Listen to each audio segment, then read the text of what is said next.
How does your advisor get paid? Do you know? Do you care? You should. So let's talk about that this week here on Phil's Tax Hacks and Other Retirement Facts. Welcome into Phil's Tax Hacks and Other Retirement Facts with CPA and personal financial specialist Phil Putney. Now let's get rolling with today's show. Hey everybody, welcome into the podcast. Thanks for hanging out with Phil and I as we talk investing, finance, and retirement. And Phil, let's talk about how you get your money when it comes to getting paid from your clients. Because, you know, big shock, you don't do this for free, right? Who does? But how you doing, my buddy? You doing all right? Yep. I'm doing good. Loving the fall here. Yeah. One of my favorite seasons. So That's good. That's good. I think our streaming service is being a little delayed today, but we'll make it through this conversation and see how we can get to pull this together. But, you know, look, it's important to know how your advisor. Yeah, I know, right? It's important to know how your advisor gets paid, right? Yep. And it's a question. I think sometimes people get kind of like, you know, do I say that? Do I ask them? Is that rude? You know, whatever. And it's like, no, it's important, right? So there's lots of ways that an advisor can get paid for their services. And again, no one does this for free. So let's talk about, you know, the differences between fees, commissions, so on and so forth. You know, and if you're working with an advisor or thinking about hiring one, you know, this is an episode to pay attention to because it might give you some things to think about on questions to ask, right? So let's just start with the types of compensation models that are out there, Phil. Sure. Yeah. So, I mean, the first one would be a fee only, right? And they get paid, just like it says, just by a fee. They're charging you, a lot of times it's going to be an hourly fee, much like maybe an attorney or a CPA, somebody of that nature, or it could be a fixed fee. But it's going to be just a flat fee for whatever the services that they offer. Maybe it's just planning. Maybe it's planning and investments. Whatever the case is, it's going to be some kind of a fixed or a flat or hourly type of a fee process or structure. Okay, so that first one being fee only, like you said, an attorney is a good way of thinking about it, or even a CPA, right? So that's a good way of looking at it. Okay, what's the next one? So kind of on the opposite end of that is going to be somebody that is commission only, right? So commission based, meaning the only way they get paid is when you buy something. You know, so this is going to be your typical broker, right? You call them up to say, hey, buy me some whatever stock it is, or they call you to say, hey, this is a great deal. I think, you know, such and such is going to, you know, whatever it happens to be.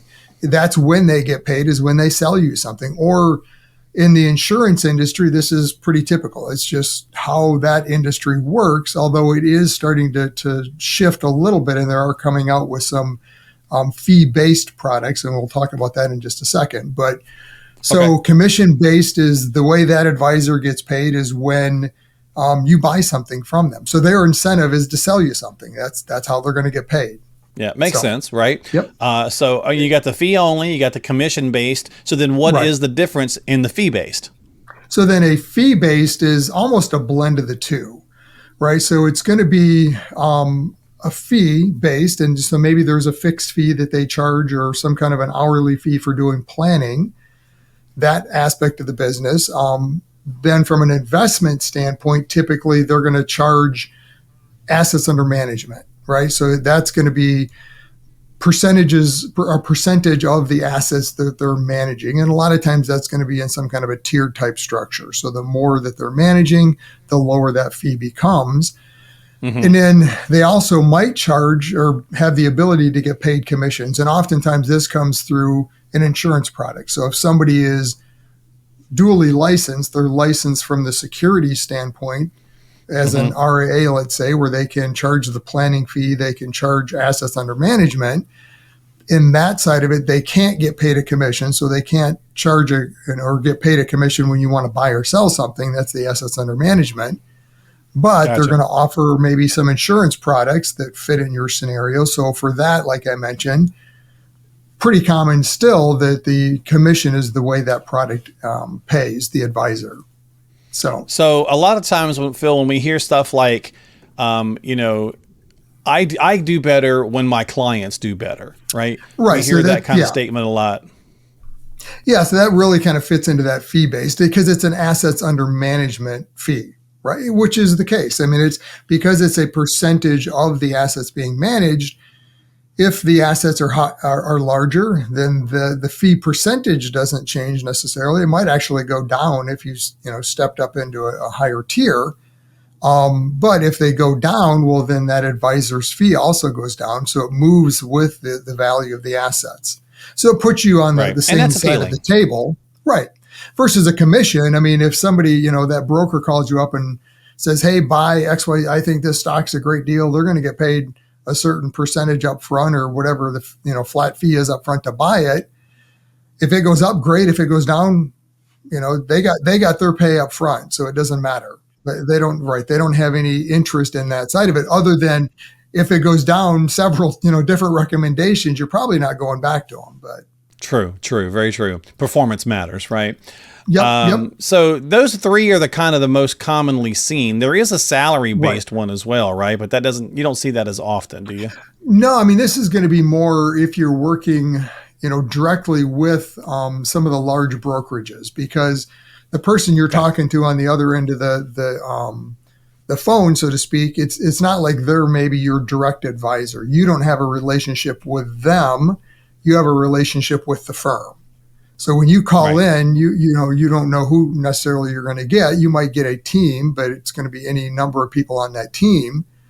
Sure. So how they get paid is through that advisory firm or the fund or whatever it happens to be, a salary often. And they might have, some incentives based on assets raised, et cetera. But how they're going to get paid is more of the salary. But that's more, when you're hiring a large firm type scenario and not working with an individual advisor. The Tax Smart Retiree is your comprehensive guide to mastering tax efficiency for a flourishing retirement. You will find indispensable advice and actionable strategies designed to enhance tax savings, maximize Social Security benefits, protect against market volatility, and develop a customized retirement plan. To get your free ebook, click the link in the show notes of today's episode and download your copy of the Tax Smart Retiree right now. And we kind of touched on some pros and cons to those. Is there any biases in there that you might want to point out to people based on those initial three at least? Yeah, I mean, so this is always the discussion of which one's better, right?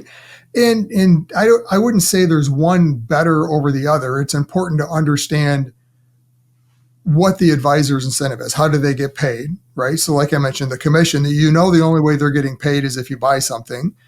So their incentive is always to sell you something. That's how they're going to get paid. Can be problematic, if you have the advisor that's always pushing something to try to sell a better, product that they think for you and replacing things that they've already sold you, because that's how they get paid again, right? So do they really have your best interest in mind? I'm not saying they do or don't, but from an obligation standpoint, let's put it that way, their obligation to you is what's called suitability, right? So they just have to make sure that the investment that they're selling you're suitable for. Meaning they understand your income, your assets, and your risk tolerance. If they fit those, then they can sell you whatever, even if it's not the best product in that category for you, because that doesn't matter.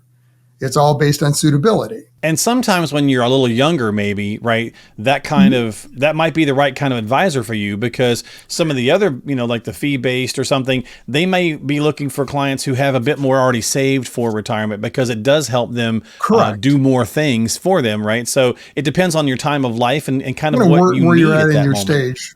I was going to say the fee only, oftentimes they're coming to you saying, well, we're completely, agnostic and objective because we don't even give advice on investments per se. They might, as part of their process, give you a model to say, okay, this is how much goes in these various classes, based on your risk tolerance, but then you pick it, you manage the whole investment side, and they might review it on a regular basis to change the model, but they're not giving specific investment advice, so their role is going to say, well, yeah, we're completely agnostic to it. We just get paid an hourly fee or fixed or whatever it happens to be. The fee-based, in the fee only and fee-based follow a different standard. It's called the fiduciary standard. And they're still having to look at suitability too. So it really plays both of them into it. But with the fiduciary standard, it's like the next level up. And this is kind of been the big buzzword for many years now is, are you a fiduciary? And that just means that when we get to that stage of, okay, yeah, you're suitable for this investment, well, then which one is the right one for you? Irregardless of what it pays the advisor. And with both of these models, the fee only or the fee based, that doesn't become a even part of the equation, at least on the investment side, right? So on the investment side, assets under management, it doesn't matter what's being managed. It's the same percentage, whether it's product A or B. From an insurance standpoint, again, oftentimes giving that recommendation there, the only way to get paid is a commission. So there's not technically the fiduciary standard on that side, but most advisors that are a fiduciary from an investment, if they're secured or if there's insurance licensed, should be acting as a fiduciary there as well and kind of following that same standard on that side. So, yeah, absolutely. Okay. What did you choose for your business? So we're fee-based, right? Which to me gives the best overall process. Because we're able to charge a planning fee up front for those that just want the plan, right? So if you just want a plan, you're going to manage investments and manage the plan, then we can help develop that plan for you. For those that want that, but they also want help with managing and implementation side of the strategy, we can then bring the investment component in, which is the assets under management. And if insurance products fit, sometimes it does. Sometimes you need life insurance. It's part of the process that we go through.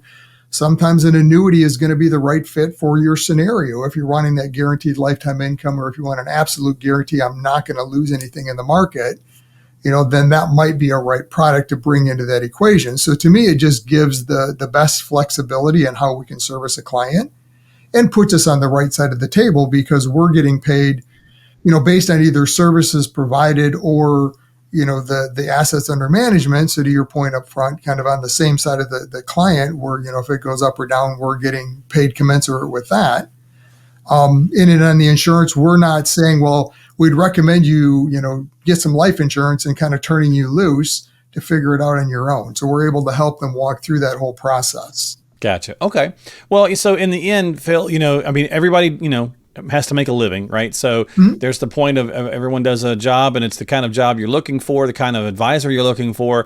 There's so many multiple categories and types of advisors out there now, and it gets a little confusing for sure. Any advice you'd give to someone shopping for an advisor as we wrap up this week? First, understand what you're looking for, right? That's the key, and how each one of these fits and how they get paid, right? What's their incentive? If you're somebody that's always handled the investments but you're just not comfortable kind of running that math and figuring out all the different pieces and the tax side of it, well, maybe a fee only is right for you. But they're going to be limited then in what they can do because typically it's just that fee only. So they're not going to be involved in the assets under management side.